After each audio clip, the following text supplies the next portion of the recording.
అందరికీ అలాగే వేదిక ముందున్నటువంటి నాయకులకి కార్యకర్తలందరికీ నా నమస్సమాంజలులు.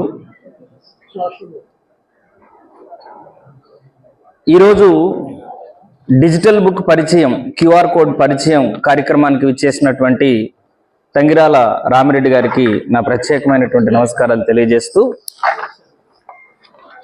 కూటమి ప్రభుత్వపు అరాచకాలని ఎండగట్టడానికి బాధపడుతున్నటువంటి ప్రతి కార్యకర్త భవిష్యత్తులో తనకు జరిగిన అన్యాయానికి ఒక సాంత్వన పొందేటటువంటి ఉద్దేశంతో మనం తెలుగుదేశం లాగా, నారా లోకేష్ లాగా అక్రమ కేసులతో రెడ్ బుక్ను రాయడానికి సిద్ధంగా లేము. మనం కేవలం అన్యాయం